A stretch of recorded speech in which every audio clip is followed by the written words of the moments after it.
গ্রীষ্মকাল এলেই বাড়তে থাকে তাপমাত্রা, আর সঙ্গে আসে নানা রকম স্বাস্থ্য সমস্যা। আবহাওয়া দপ্তরের পূর্বাভাস অনুযায়ী এবছর গরমের তীব্রতা আরো বাড়বে, যা মানুষের স্বাস্থ্যের ওপর বাড়তি প্রভাব ফেলতে পারে। গরমকালে জল শূন্যতা, হিট স্ট্রোক, খাদ্যে বিষক্রিয়া, হজমের সমস্যা এবং বিশেষ করে ডায়রিয়ার প্রকোপ বেড়ে যায়। এই সময় শিশুরা, বয়স্করা এবং দুর্বল রোগ প্রতিরোধ ক্ষমতার ব্যক্তিরা ডায়রিয়ার কারণে সবচেয়ে বেশি ক্ষতিগ্রস্ত হতে পারেন। ডায়রিয়া মূলত জলবাহিত রোগ, যা সাধারণত দূষিত খাবার ও পানীয়ের মাধ্যমে ছড়ায়। এটি শরীর থেকে অতিরিক্ত জল বের করে দেয়, যার ফলে দুর্বলতা দেখা দেয় এবং এর দ্রুত চিকিৎসা না করালে জটিলতা সৃষ্টি হতে পারে। তাই এই রোগ থেকে রক্ষা পেতে আমাদের প্রতিদিনের জীবনযাত্রায় কিছু সতর্কতা অবলম্বন করতে হবে। ডায়রিয়া বিভিন্ন কারণে হতে পারে, তবে গ্রীষ্মকালে এটি বিশেষভাবে দেখা যায়। এর প্রধান কারণগুলি হলো জল ও খাদ্যের মাধ্যমে জীবাণু সংক্রমণ, তাপমাত্রার কারণে খাদ্যের দ্রুত পচন, তেল মশলাযুক্ত খাবারের অতিরিক্ত গ্রহণ, শরীরের জলশূন্যতা ও প্রতিরোধ ক্ষমতার হ্রাস। তবে এই ডায়রিয়া প্রতিরোধে আমাদের প্রতিদিনের জীবনযাত্রায় কিছু সাধারণ অভ্যাস গড়ে তোলা দরকার। ডায়রিয়া প্রতিরোধের সবচেয়ে গুরুত্বপূর্ণ উপায় হলো ব্যক্তিগত ও খাদ্য সংক্রান্ত পরিচ্ছন্নতা বজায় রাখা।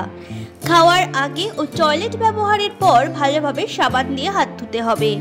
এছাড়াও রান্না ও খাবার প্রস্তুতের সময় পরিষ্কার জল ব্যবহার করতে হবে ও বাসনকোসন ও রান্নাঘর সবসময় পরিষ্কার রাখতে হবে। সকালে বিশুদ্ধ জলের অভাবের কারণে ডায়রিয়ার প্রকোপ বেড়ে যায়, তাই নিরাপদ জল পান করাটা অত্যন্ত জরুরি। সম্ভব হলে জল ফুটিয়ে পান করুন। যাদের কাছে ফিল্টার বা বোতলজাত জল পাওয়ার সুবিধা নেই, তারা জল ফুটিয়ে ঠান্ডা করে পান করতে পারে। এছাড়াও রাস্তার ধারের খোলা পানীয় যেমন শরবত, লেবুর জল, ঘোল ইত্যাদি না খাওয়াই ভালো।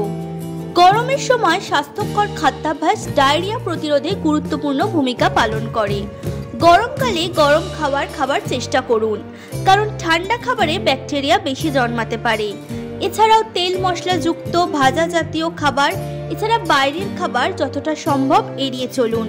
ফল খাওয়ার আগে অবশ্যই ধুয়ে নিন এবং কাঁচা ফল খাওয়া এড়িয়ে চলুন। দই, ঘোল, ওআরএস, ডাবের জল এবং হালকা খাবার অভ্যাস করে তুলুন। গরমের সময় খাবার দ্রুত নষ্ট হয়ে যায়, তাই খাবার সংরক্ষণে সতর্কতা অবলম্বন করা উচিত। ডায়রিয়াতে সবচেয়ে বেশি আক্রান্ত হয় শিশুরা, কারণ তাদের রোগ প্রতিরোধ ক্ষমতা তুলনামূলকভাবে কম। তাই শিশুদের খাওয়ানোর আগে হাত পরিষ্কার করে নিন। শিশুদের বিশুদ্ধ জল ও নিরাপদ খাবার দিতে হবে। ডায়রিয়ার লক্ষণ দেখা দিলে দ্রুত ওআরএস ও তরল খাবার দেওয়া উচিত। আবার গরমে শরীর থেকে অনেক জল বেরিয়ে যায়, যা ডায়রিয়ার ক্ষেত্রে আরও বিপজ্জনক হতে পারে। তাই শরীরে জলের ভারসাম্য বজায় রাখা অত্যন্ত গুরুত্বপূর্ণ। সেই কারণে দিনে অন্তত 8 থেকে 10 গ্লাস জল পান করুন। ডাবের জল, লেবুর শরবত ইত্যাদি খাবার অভ্যাস করুন।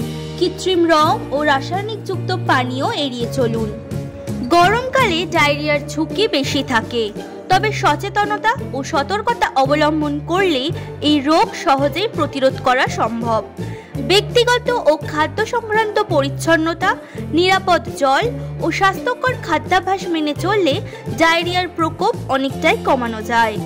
বিশেষ করে শিশু ও বয়স্কদের দিকে বাড়তি নজর দেওয়া প্রয়োজন, যাতে তারা পর্যাপ্ত জল ও পুষ্টিকর খাবার গ্রহণ করে। গরমের সময় সুস্থ থাকতে সঠিক অভ্যাস গড়ে তুলুন এবং অসুস্থ হলে দ্রুত চিকিৎসকের পরামর্শ নিন। নিজস্ব সংবাদদাতা, সংবাদ শিরোনাম। মানুষের পাশে, মানুষের সাথে আমরা আছি এই বাংলাতে। আপনারা দেখছেন সংবাদ শিরোনাম। দেখলেন তো অনেক কিছু, এবার দেখুন নতুন কিছু।